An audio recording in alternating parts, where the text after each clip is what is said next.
남도 문화탐방 강좌 제2강입니다. 이번 강좌는 도가적인 삶을 사셨고 완도 보길도에 세연정을 지어서 사셨던 고산 선생님이신데요. 고산 선생님은 시인이셨고 또 문인이셨고 정치인이셨고 또 벼슬은 금부도사 통덕랑까지 하셨습니다. 특히 공제 윤두서 선생님의 증조부이시기도 합니다.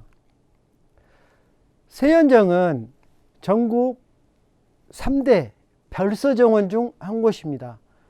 별서정원이란 것은 벼슬을 그만두고 낙향해서 내 스스로 조성한 정원을 별서정원이라고 합니다.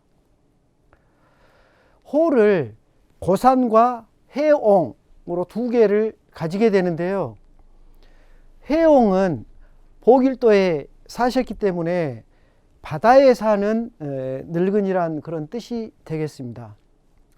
고산의 사대조인 어처운 윤호정님이 해남 정씨 집안으로 장가들면서 처가에서 많은 재산을 상속받아 부를 이루게 됩니다.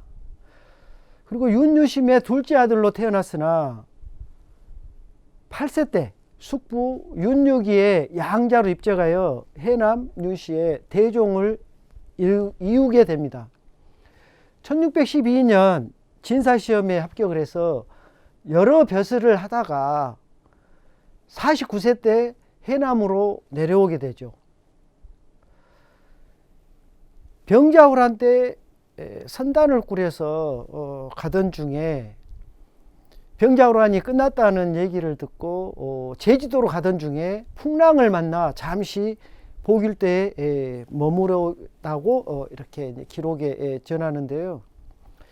그곳에 상륙을 해서 격자봉이 제일 높은 봉인데 그것에 올라가서 아래를 보니 야, 이곳이 내가 이 땅이 나를 기다렸던 곳이구나 라고 감탄했다고 합니다.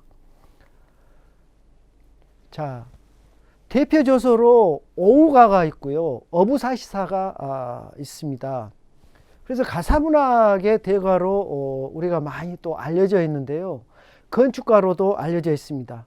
자, 거기에 낙서제, 동천석실, 세연정 이런 건물들을 분석해 볼 때 아주 탁월한 건축가의 자질을 지녔다는 것입니다. 또 선단을 꾸릴 정도로 해서 항해 실력이 또 있었고요. 또 전체적인 세연정이나 낙서제, 동천석실을 봤을 때 조경가로서도 아주 탁월한 실력을 발휘를 했다고 평가를 합니다. 또 풍수가로서도 우리가 또 알려지기도 했는데요. 자기의 친인척 중에 이의신이라는 분이 계세요. 그분에게 이제 배웠다고 이렇게 전해지는데 어쨌든 풍수가로서도 굉장히 실력을 발휘를 합니다. 효정의 복벌론이라는 게 있는데요. 인조대왕이 삼전도에서 치욕을 당하게 됩니다. 그 이후에 복벌론이 제기가 됐는데요. 그에 대한 비판적인 자세를 취하게 됩니다. 왜냐하면 작은 나라가 큰 나라를 침략을 해서 도움이 될 게 없다는 사실은 어떻게 보면 조금 실속파라고 할 수 있죠. 물론 그 분함 또 복수 이런 것이 있지만 도광양에서 다시 우리를 다잡고 실력을 쌓자는 그런 자세를 취합니다. 그리고 이제 낙향에서 노구당과 세연정, 동천석실, 낙서제를 이제 건립하게 됐죠. 1637년 보길도 부영동에 들어와서 약 13년을 살게 됩니다. 거기에서 이제 도와주신 또 식구들이 이제 이렇게 있었는데요. 그때 당시만 해도 그 섬에 민간인들 다른 사람들이 별로 살질 않았다고 해요. 그런데 많이 사람이 산 것처럼 그렇게 집을 짓고 살았다는 것입니다. 또 앞서간 사람이라서 그런지 몰라도 진도와 노화도에 간척 사업까지도 합니다. 그때 당시에 간척 사업이라는 것은 대단히 앞서가는 사람들만 할 수 있었던 것이죠. 그래서 그 간척 사업으로 인해서 상당히 부를 축적을 합니다. 남인 세력이었던 윤선도는 예속 논쟁에서 서인에게 굉장히 이제 밀려서 보길도에 사실은 응거를 이제 하게 되는데요. 남인이라는 사람들은 자,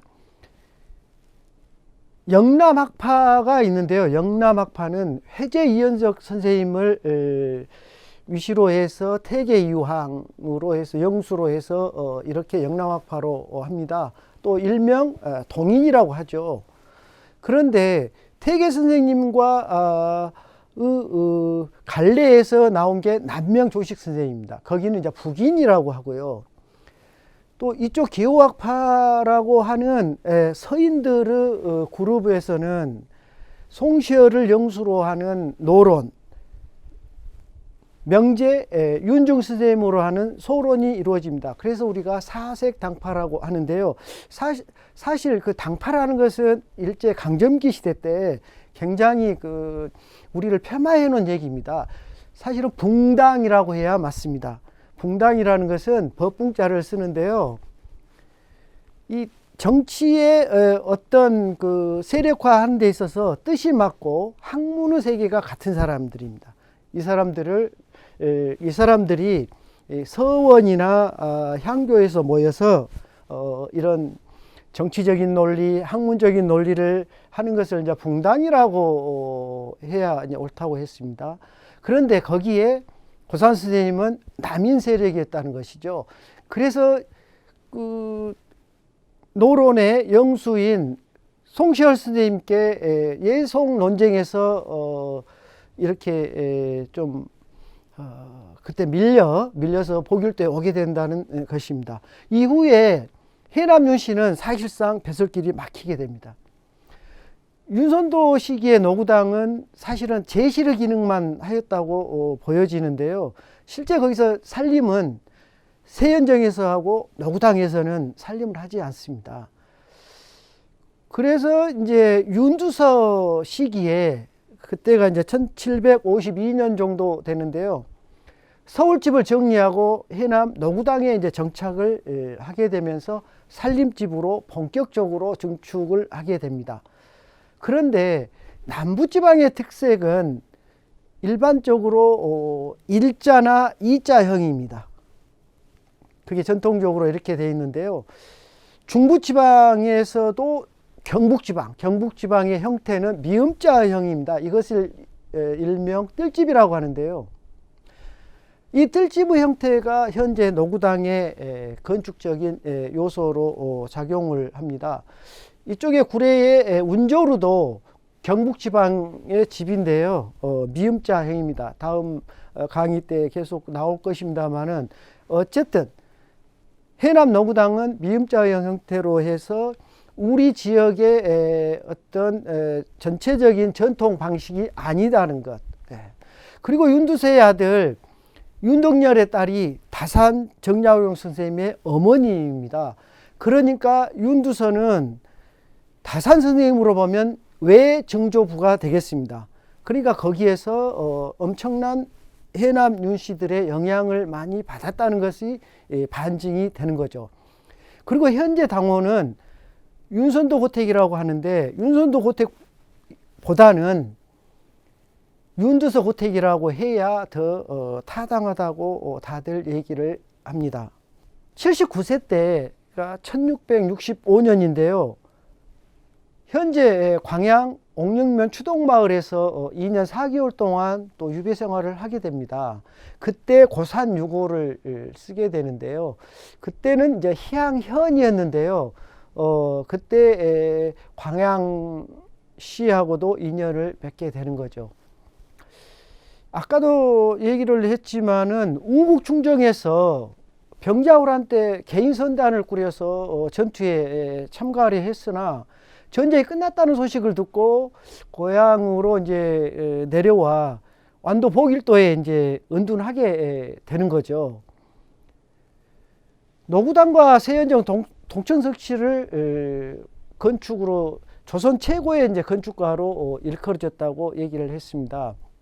원래 세현정은 전체 부지에 어울리지 않게 지금보다 작았다고 합니다. 복원시에 당초 건물보다 조금 크게 지었다는 거예요. 그래서 전체적으로 부지가 조금 좁게 보인다는 것입니다. 앞서 강의한 다산초당에서도 그런 얘기를 했습니다마는 문화재 복원이라는 것은 당초의 취지에 어긋나게 복원이나 뭐 보수를 하게 되면 안 된다는 것을 다시 한번 이렇게 제가 주지를 하고 있는데요. 전체적인 부지 안에서 건물의 그 위상은 대단한 것입니다. 또 있는 듯 없는 듯 이것이 그 한옥의 어떤 그 정체성인데요. 우리가 항상 전체적인 부지가 있을 때는 거기에 맞는 건물을 지어야지 거기에 더 큰 건물을 짓는다든가 너무 적은 건물을 지을 때는 전체와 어울리지 않는다는 것을 우리는 좀 느껴야 할 것 같고요. 그래서 전체적인 구성 방식이나 방법에서 도가적인 성향을 굉장히 띠게 됩니다. 그래서 뭐 어쨌든 중앙의 정치 세력에서 밀려나서 그런 부분들이 그런 부분을 이 세현정에다가 표현하려고 했는가는 모르겠습니다만은 본인의 의지가 상당히 도가적인 풍으로 많이 흘러 있습니다. 그래서 85세 일기로 낙서제에서 돌아가시게 되는데요. 돌아가시면서 굉장히 안타까워했다 그래요. 왜 안타까워했냐면 자, 후손들이 이 지역 내가 이 조성해 놓은 이 시설들을 잘 보존해 줄 것인지, 그래서 서자인 윤직민과 한 사람에게 신신당부를 했다고 합니다. 자, 현장으로 가 보시겠습니다. 자, 멀리 보는 게 이제 완도의 섬이 되겠습니다. 자, 그 다음에 해안선이 되겠고요. 자, 여기는 세현정으로 들어가는 입구입니다. 그리고 보이는 것이 이제 박물관인데요. 고산 선생님의 유물을 보관한 박물관이 되겠습니다. 자, 우리가 이제 수구를 굉장히 중요시 하는데요. 물길이 들어오는 곳과 나가는 곳을 굉장히 우리가 중요시합니다. 이곳은 세현정에 물이 들어오는 곳을 지금 제가 찍어 놨는데요. 굉장히 좁습니다. 그러나 여기에 상당한 물이 많이 이제 들어온다는 것을 알 수 있고요. 자, 여기는 지금 그 세현정에 들어가기 전에 앞에 자연적으로 형성된 연못이 있고요. 약간 물론 가미는 됐습니다. 뒤쪽으로는 천원지방의 원리를 만들어서 인공으로 조성한 방지가 있습니다. 여기에서 우리가 이제 그 암석, 돌에 대해서 우리가 조금 알아볼 필요가 있는데요. 사실은 그 암석이라는 것은 그 안에 광물질이 있어 가지고 사람들과의 교류를 한다 그래요. 우리 안에도 인이나 철이 들어 있잖아요. 그러면 저 광물과의 그 교류로 인해서 우리가 거기서 기운을 받는다고 봅니다.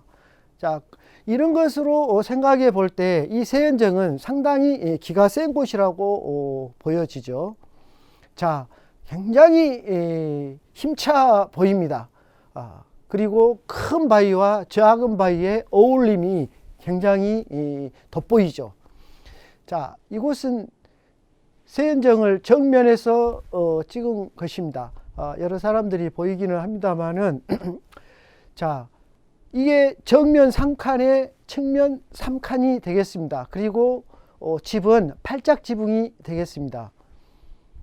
자, 옆에 소나무 뒤에 숨겨진 세연정인데요. 앞에 보이는 연지가 후면에 있는 연지가 되겠습니다. 그리고 멀리 소나무 뒤에 있는 게 세연정이 되겠습니다. 자, 이 연지 안에 보시면 방지인데요. 그 안에 석가산이 있다는 얘기입니다. 이것은 제가 앞에서 강의할 때도 복례산이라고 했습니다. 자, 좀 더 자세히 보겠습니다. 자, 석가산이 삼신선상 중에 방장산, 영주산, 복례산이 있는데 그 중에 복례산이라고 했습니다. 그리고 연꽃이 많이 있어서 연지라고 했습니다. 자, 저 멀리 보이는 그 나무들과의 돌과 나무와 어우러짐을 보시겠습니다. 자, 이 방지에 보시면 저 뒤쪽에 석축이 되어 있는데요. 저 석축이 그 정평쌓기라고 하는 것인데요. 다듬돌, 다듬어서 바른층 쌓기로 한 것입니다. 바른층 쌓기로 한 것인데요. 항상 우리나라 그 전통적인 쌓기 수법입니다. 그래서 그것을 한번 유심히 봐주시기를 바라고요. 자, 소나무가 있는데요. 아마 고산 스님이 심으셨지 않을까 저는 그렇게 추측해 보는데, 소나무가 뭐 얼른 속성수가 아니지 않습니까? 그래서 세연정, 소나무, 뒤에 나와 있는 연지와 그 어우러짐이 아주 탁월하다는 얘기입니다. 자, 이제 뒤쪽에 저 뒤쪽으로 나가는 길이 되겠습니다. 그리고 한쪽에 방지가 있고요. 한쪽에 방지로 되어 있는 석가산이 있고 암석인 큰 바위가 있습니다. 자, 여기는 아까 말한 석가산 중에 복례산이 되겠습니다. 나무가 굉장히 좋죠. 나무는 지금 백일홍이 되겠습니다. 자, 뒤쪽에 서로 어우러지는 그런 풍경입니다. 자, 그 다음에 자, 여기 이제 보시면 바로 여기가 판석보라고 하는 시작점입니다. 판석보라고 하는 시작점인데요. 이 판석보가 굉장히 그 특이한 보입니다. 일종의 굴뚝 다리라고 합니다. 왜? 사람이 다리니까 다리 역할을 하는 거고요. 또 물을 맞기 때문에 보라고 하는데요. 이것은 바로 세웠어요. 이렇게 세워서 위에 뚜껑을 이렇게 닫게 됩니다. 뚜껑을. 그러면 어떤 현상이 일어나냐면 저 안에는 물론 뭐 흙으로 채우기는 했습니다만 비어 있다는 거죠. 그래서 일명 뭐 불을 떼서 뭐 데워서 겨울에는 그 위에서 놀았다는 그런 기록도 있고 합니다. 그래서 판석보가 굉장히 창의적인 그런 시설이었다는 것을 보여주고 있습니다. 그래서 이제 판석보에서 나와서 수구가 되는 곳입니다. 저 뒤쪽에 있는 산을 한번 보시면 저게 문필봉입니다. 음양오행에서 목형의 산인데요. 저게 산이 있으면 문필가가 많이 나온다고 합니다. 그래서 일명 필봉이라고 합니다. 그런데 뒷산이 아주 뾰족하게 생겨서 아름답습니다. 자, 여기는 위에 이제 그 바위 위에서 멀리 찍은 사진이고요. 또 이것도 원경으로 멀리 찍었습니다. 자, 어떻습니까? 세연정을 보니까 어떤 새색시가 다소곳이 앉아있는 그런 형태로 보이지 않습니까? 너무나 아름답습니다. 자, 천정을 보시면은 저게 가로로 가는 게 보고요, 세로로 가는 게 우리가 돌이라고 합니다. 그래서 위에 참 아름답게 조성이 되어 있는데요. 이게 한옥의 진정한 묘미이고 아름다움이고 수장입니다. 자, 이게 대들보가 있고요, 중보가 있고 위에 대공이 있는데요. 그리고 색깔에 도리가 있습니다. 그래서 뭐 조금 명칭이 어려울지 모르지만 그러나 우리가 다 전통적인 말이니까 한번 되새겨 보는 게 좋겠습니다. 자, 멀리 또 아름다운 우리 연지를 보겠습니다. 자, 멀리 판석보가 보입니다. 자, 여기는 이제 옥소대라고 이제 가는 곳인데요. 암자 비슷하게 이제 지어 놓은 곳인데 그쪽으로 이제 가는 길입니다. 자, 보통 우리가 중국에서 이런 식으로 해 놓은 걸 후구라고 하는데요. 십리마다 이런 돌 무더기를 쌓아 놓고 있습니다. 돌 무더기를. 그러니까 이런 걸 후라고 하죠. 자, 멀리 뒷산이 보입니다. 자, 이것은 측면에서 찍은 것인데요. 앞에 참 아름답지 않습니까? 그래서 자꾸 반복적으로 제가 찍은 이유는, 자, 각자 위치에서 찍은 그 분위기나 느낌이 다른다는 것입니다. 그래서 자꾸 돌아가면서 이렇게 쭉 찍은 이유가 이런 그 느낌을 다시 받아보라고 하는 것이고요. 옆에 나무도 이제 고목이 이제 있어서 새로운 느낌을 받는 거죠. 그래서 물이 빠져나가는 그런 수구가 되겠습니다. 이쪽은. 그리고 바위를 보시면 지금 딱 삼각이지 않습니까? 얼마나 힘차 보입니까? 그 다음에 아까도 해서 여기 연결되는 물이 빠져나가는 곳입니다. 물이 빠져가는 곳도 지금 석축이 상당히 전통 방식으로 쌓여서 아름답습니다. 자, 멀리 산을 한번 보시면요. 자, 목형 사진과 둥그런 금형 사진이 되겠습니다. 금형산이 되겠습니다. 자, 여기에 이제 보시면 앞에 평원이 펼쳐지고요. 뒤에가 저런 아름다운 산이 펼쳐졌습니다. 자, 옆에는 자, 정자 비슷하게 이제 지어져 있는데요. 멀리 금형의 산이 보입니다. 자, 여기는 이제 들어가는 곳을 다시 찍은 사진입니다. 그리고 이제 멀리 조성되어 있는 주위의 환경을 강조하기 위해서 제가 이제 찍은 것이고요. 자, 이렇게 해서 이제 세연정을 쭉 이제 둘러보고 제가 도가적인 삶이 있었다든가 고산 선생님이 여기에 와서 어떤 취지로 해서 이걸 조성을 하고 낙서제와 그 다음에 동천석실과 세연정을 어떤 방식으로 연결을 해서 살았는가를 한번 조명을 해봤습니다. 다만 오늘은 세연정을 중점으로 했기 때문에 세연정이 이제 그 주인공이 되고 이렇게 됐습니다만은 어떤 낙서제와 동천석실이 이렇게 하나에 어우러져서 섬 안에서 윤선도의 삶을 도가적인 삶으로 살았다는 것을 제가 말씀드렸고요. 다음 강의는 이제 면왕정이 되겠습니다. 뭐 계속해서 우리 남도 문화탐방 강좌 시청해 주셨으면 감사하겠습니다. 감사합니다.